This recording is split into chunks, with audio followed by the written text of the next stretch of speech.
ļoti ceru, ka esmu kaut kas īpašs. Ja es nebūšu kaut kas īpašs, tad... Bet tāds ir tiešām tiks un naboks. Man reāli naudas man nav. Laba roka, redzi. Laba roka, redzi. Te vienkārši noskatot. Esmu saskaņā, es jūtu, ka jā, tur dēk, tas ir mans. Smaidīs ar vairāk, nebūs tik dusmīgs. Jā, tu labi sanāk jau. Es noteikti esmu atklāt to, kad es zinu, ka man Dievs mīl. Viņš joprojām man nezina. Kas ir mīlestība? Es kāpēc mīlu viņu? Es saku, esmu noticējis šai mantas spēkam. Pučums nepiskatās. Pilns mutis jau visā pat.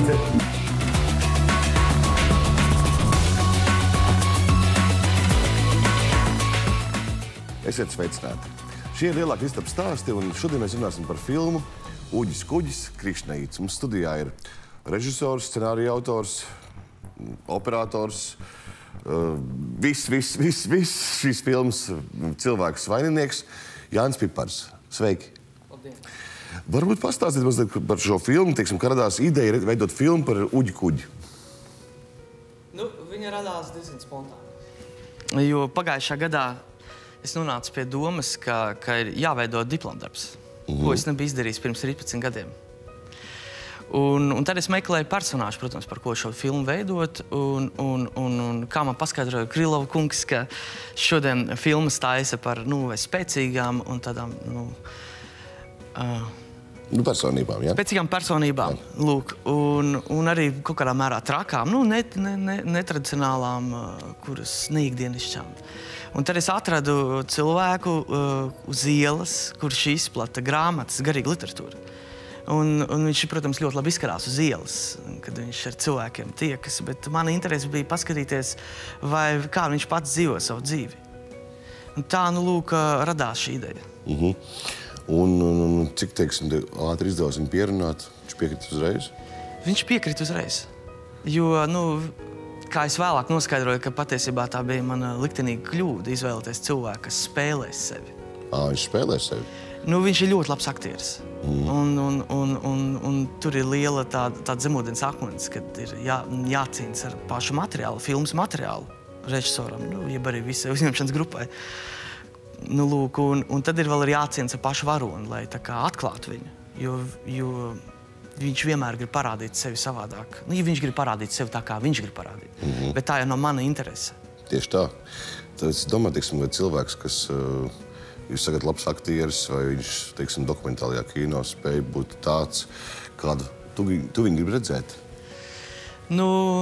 Sākumā, protams, ka viņš spēlē sevi. Viņš rādīja, ko viņš grib, un tas patiesībā nav jau slikti. Vajag jau nonākt, visa tā lielākā problēma ir... Tā ir šautni vēl vien. Jā, neapšaubām, vienkārši jānonāk līdz tam patiesam momentam, un tad var būt šīs konflikts, vai viņš parādīs, vai viņš neparādīs sevi. Tā jau ļoti labi, jo ja viņš nav pietiekami interesants, tad jau arī filma nebūs pietiekami interesanta. Labdien! Sarkangalvīt, par jogu ko? Dusmīgs šodien? Gādās, brāl, arī viss laicīgs. Labdien! Laimīgam cilvēkam laimīga grāmata. Laimīgam cilvēkam neko laimes grāmata ir. Šīs planētas, var teikt, jā? Taču tā valoda būs par jums. Ir iespējas pasmaidīt, par jogu uzzināt. Девочки, второй шанс. Второй шанс вам. Labdien, sapņotāji. Jums par jogu abiem drīkst piedāvāt? Nē, mēs neesam lumkaši. Nekas nav jābūt. Jākļūst ir. Ja mēs turpin smaidīt sarunāts, tad tiksimies Indijā. Visi gaiši jums. Čau.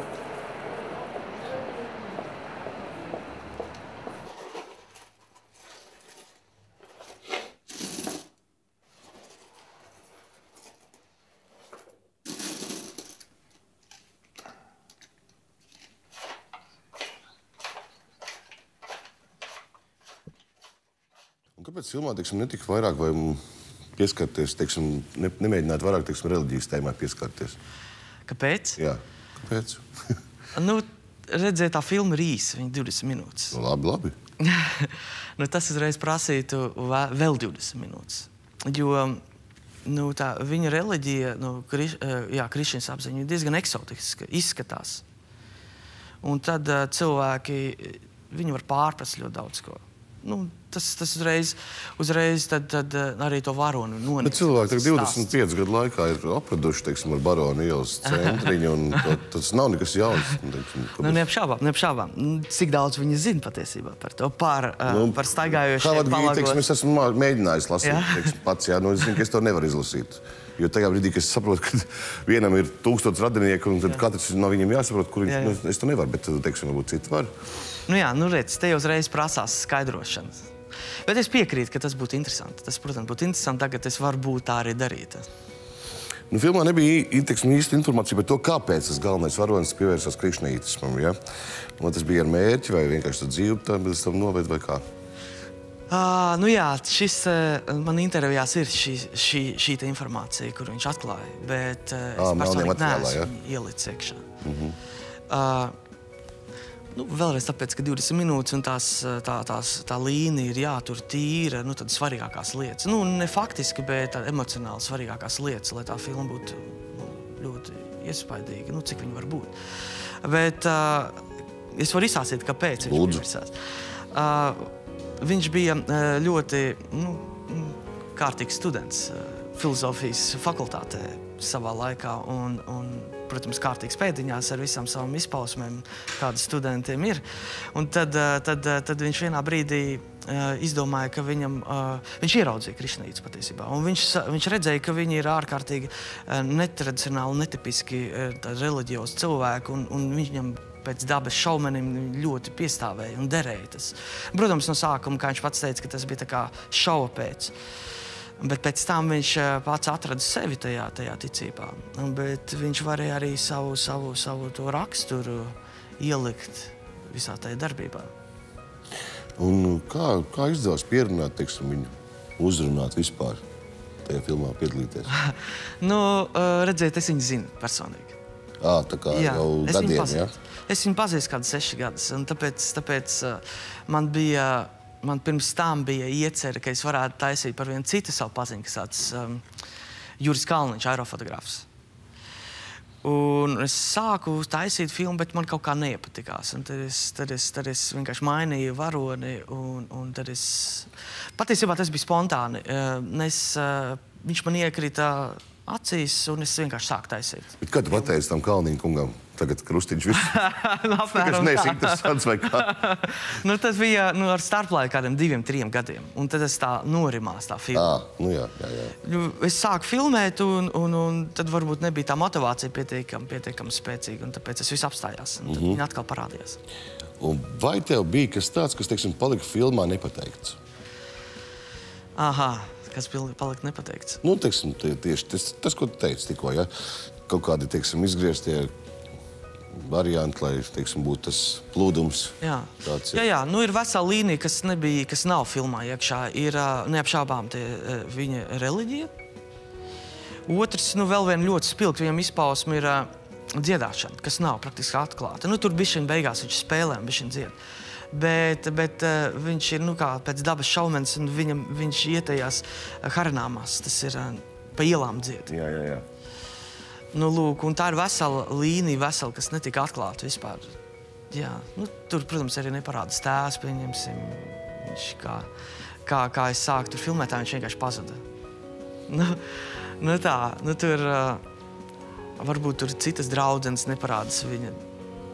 Tādas lietas, kas varbūt novirzītu to visu to filmu citā virzienā, kas, jā. Kā bija vispār? Bija filmai tāds ciešs scenārijs, vai viņš, teiksim, tika veidots, teiksim, filmēšanas laikā? Bija ļoti konkrēts scenārijs. Cik var būt konkrēts scenārijs dokumentālajai filmai? Varbūt. Var? Tad tas ir vairāk raidījums, zinātnisks raidījums. Tu virzienu, teiksim. Jā, virziens, jā. To tā arī sauc. To arī tā sauc dokumentālā kino. Patiesībā viņu raksta pēc tam. Cik es sapratu, interesējoties par šo tēmu, viņu raksta lielākoties pēc tam. Bet, labi.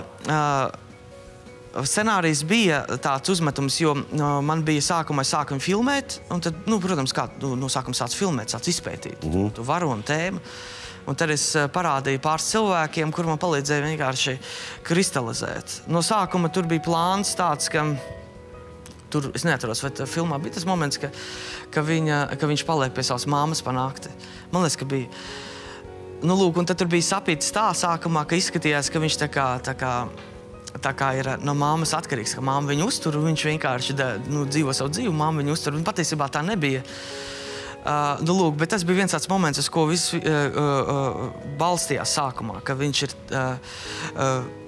ir tā kā divdomīga persona, ka viņš ir tā kā grib glābt citus, bet patiesībā viņš pats ir jāglāb. Nu, tas tā kā tāds sākotnējs uzstādījums, ka vai viņš patiesībā nav jāglābi, tāpēc, ka viņš dzīvo tādu dzīvi, nekur nestrādā, nekur nepelna, lielākoties tikai cilvēki nāk un ziedo naudu un piedalās viņa labdarības akcijās. Nu, lūk, un tas bija galvenais moments izpētīt. Un tad, protams, nākamais ir, kā viņš var vispār veidot attiecības ar cilvēkiem, kā viņš veido tuvas attiecības ar savu draudzeni, ja? Kā tas izskatās, kā viņa vārdi, vai viņa vārdi sakrīt ar darbiem. Tas bija otrs, patiesībā, motīvs filmā. Hey, this isn't a joke to me, okay? Es saprotu, kas notiekās tam viņiem. Tam vienam no viņiem ir jānomirst, lai kļūtu par vadoni. Tāpēc, ka tur tajā dzimtā tā ir. Pēc silti? Jā, tas tiesa. Tā kā silti? Ir degošs. I have to live. Because if I start imagining my life stuck in this town, running away from my family, I will fall apart. We'll find a way.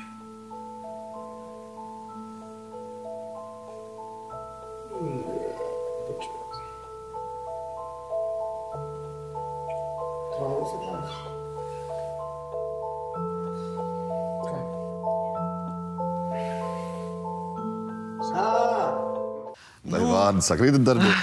Lielākoties jau sakrīt. Patiesībā praktiski sakrīt. Kāds jautājums rodās par to filmu. Vairākas reizes tur ir tā grāmata dalīšanas ielas. Jā. Kāpēc? Kāpēc? Jā. Tas ir kāpēc viņš to vispār dara. Viņš vēlas glābt citus. Viņš vēlas glābt citus cilvēkus, un tas ir veids, kā viņš to dara. Viņš izplata grāmatas, un protams, glābt, tas tā skarbi teikts, varbūt pēdiņās. Viņš varbūt grib iepazīstināt cilvēkus. Droši vien, jā. Jā, ar šo te filozofiju, tā kā viņa palīdzēt laimīgāk dzīvot. Tā ir viņa sastāvdaļa, tā viņš arī iegūst šos te līdzekļus sev uzturam. Kā, teiksim, vai tu biji pēc tam, kad šo filmu izveidoji, vai tev mainījās kāds, teiksim, skatpunkts uz dzīvi, teiksim, kāds tu biji pirms tam un kāds bija pēc tam? Man? Jeb attiecībā pret viņu? Vispār pret dzīvi. Vispār pret dzīvi. Tu šo darbu, teiksim, veici, tas ir liels posms, tu viņu samontēji, tu viņu nodevi skatītājiem un kāds palika Jānis Pipars pēc tam? Neapšaubām, cilvēki, ar ko tu saskaries, ietekmē tevi. It sevišķi, tādas spēcīgas personības, viņas sev ietekmē. Droši vien, jā. Lūk, un tur varbūt tas viens moments ir vēl cits, ka bez tām grāmatām viņš arī, lasa lekcijas. Jeb drīzāk, stāsta cilvēkiem, kā labāk būtu jādzīvo. Tur bija tas moments, ka viņš tur tāds sieviešu klubiņš bija, un tad tur bija par sieviešu un vīriešu attiecībām tēmas. Praktiski viņš ir stand-up komēdijas tāds spilgts līderis. Jā, pārstāvis, jā. Lūk, un tur es klausoties to, viņš stāsta, kā būtu tā dzīve jādzīvo, tad, protams, lietas pielīp, un tad tas agru rītu moments, celšanās agri no rīta, lai veselīgs būtu tas dzīvesveids, un es to esmu no viņa pārņēmis. Kā tu pašam tagad ir ar to visu? Vai nav tā, ka gribās jau pārlapot Havadgītu? Es esmu viņu pārlapojis. Tiešām tik cauri visai.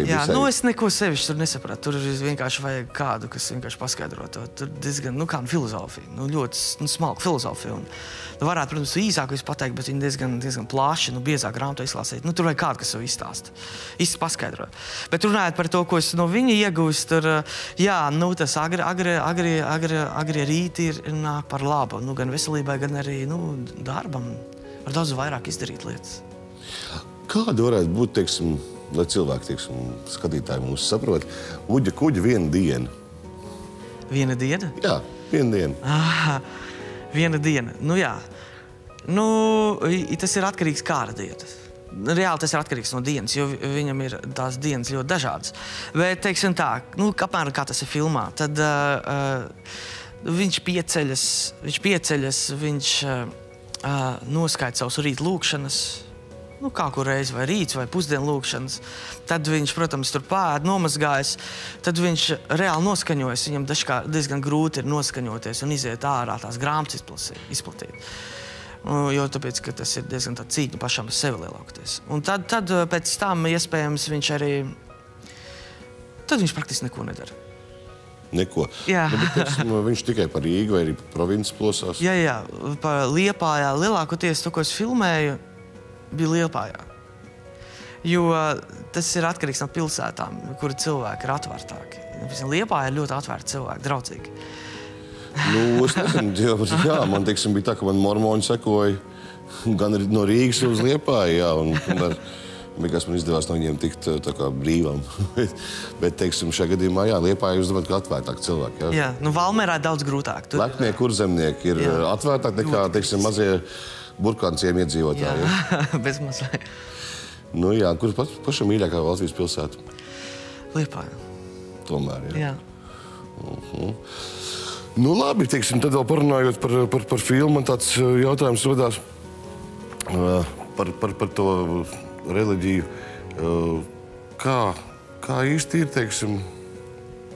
pašam ir kaut kāda konkrēta reliģija vai nav nekāda? Ir. Es pats esmu krišņīts. Pats esi? Jā. Un diezgan pat neesi oranžās drēbēs. Nē. Un kas tev lika, pieņemt šo lēmumu? Katrs jau meklē savu ceļu pie Dieva. Tas arī galvenais. Un sen? Pirms 6 gadiem. Tā es arī Uģi iepazinu. Bet kas te notika, būdams, droši vien, ka luterāns vai... Jā, neapšābām. Jā. Es biju luterāns, neapšābām. Es arī esmu luterāns, bet bez lielas pārliecības. Un katolis arī jau uz tam. Vēl bija arī katolis? Jā, man tās nokristīja, kad bija, kad viņi filmēja, kad bija puča laiks, 91. Jā. Augusts. Tagad būs tieši 24 gadi. Jā. Tad viņš nokristīja, tad mēs gājām Svētdienas skolā, tad tas kaut kā izsīka, vienkārši rāda ļoti ticīgi ir. Un tad es atkal nonācu, tāpēc dzīvo Pārdaugā, tur tā luterāņu baznīca brīnišķīga, kāpēc lai neiet Svētdienā uz baznīcu? Tas ir ļoti palīdz vienkārši noskaņoties nākamajai nedēļai, tā vienkārši runājot. Tad bija brīnišķīgs tas rīts ar viņiem. Vienīgi tas, ka tur nevarēja dziedāt brīnišķīgi, ko man gribējās. Tur ir tā sava noskaņa. Dzied jau katoļi vairāk, ja? Pie krišnītiem varēja normāli padziedāt. Tāpēc, ka tev vienkārši gribējās dziedāt. Jā, gribējās dziedāt. Labi, bet, luterāņi iet Svētdienā uz baznīcu. Krišnīdi iet kurā dienā? Arī Svētdienā. Un tieši sanāca, ka viņi vakarā viņam dievkalpojums ir. Jā, un viņi dzied. Jā, un es no rīta gāju pie luterāņa, vakarā gāju pie krišnītiem. Tu tā kā tāds politeists. Daudzdievība tev ir, jā?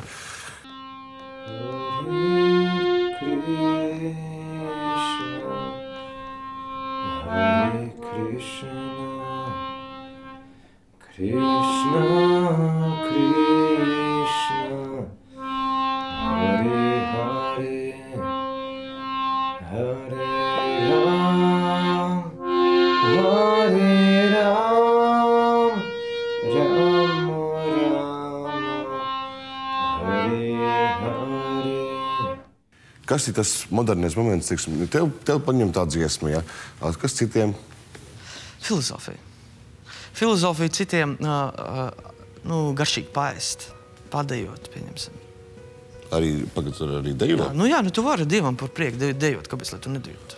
Tad jau vajadzīgs 6 rokas.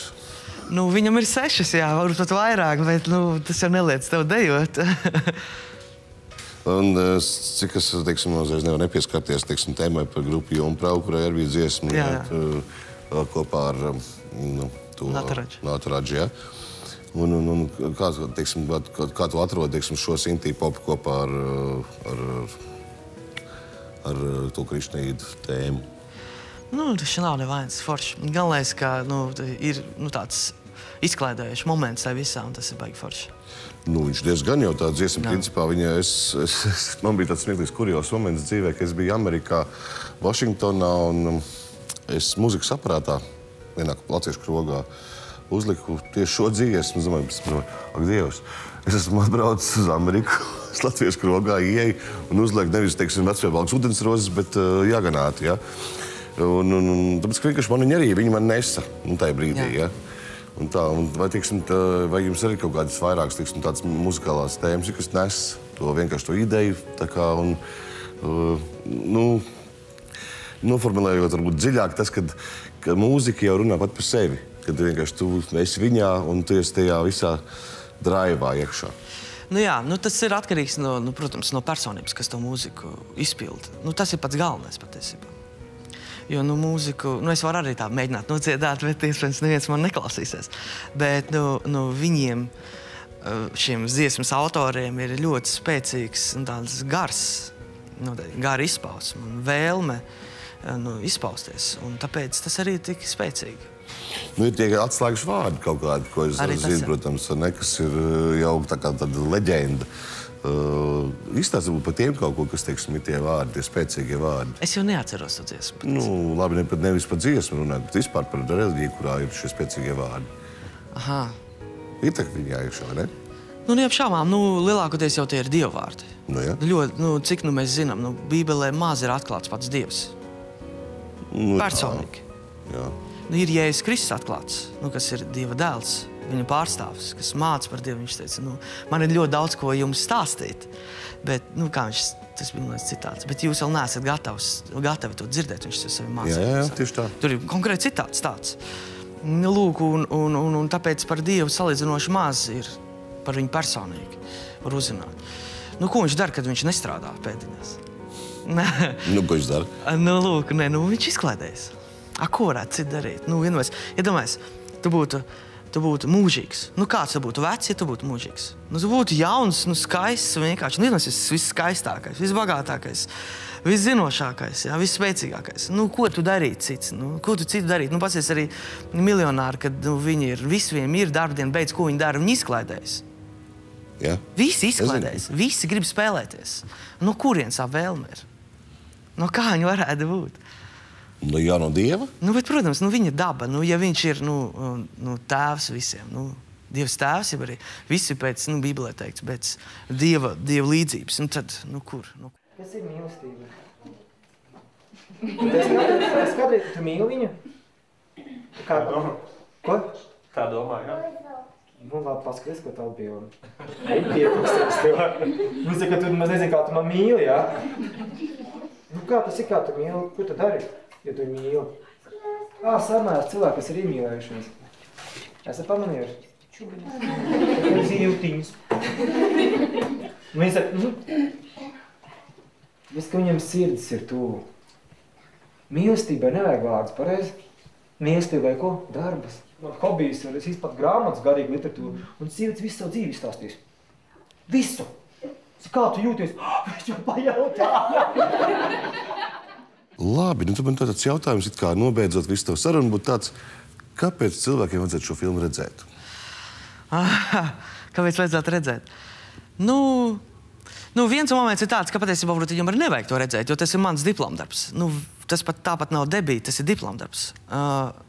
Tas ir, un otrs puses, ja viņi gribētu to redzēt, tad varbūt arī viņi iepazītu to ūģi. Vienkārši varbūt labvēlīgāk pret viņu izturētos uz ielas. Tāpēc, ka cilvēks patiesībā veltīs reāli savu dzīvi, ir veltījis savu dzīvi. Tā viņš ir reāli patiesi to dara. Nu, un tad brīnišķīgi ir, ka tādi cilvēki tā kā vismaz ar cieņu izturas pret viņu. Varbūt tā kā nesako viņam, bet ar cieņu izturas. Nu, varbūt tikai tāpēc. Tas ir maz. Tas ir ļoti daudz. Tas ir ļoti daudz, ka, teiksim, tu aizstāvi, teiksim, šī viena cilvēka pozīcija par dzīvi, vai ne? Nu jā, tāds arī patiesībā man slēptais mērķis bija izpētīt, vai ir vērts to dzīvi dzīvot, vai viņš patiesi to dara, vai ir vērts.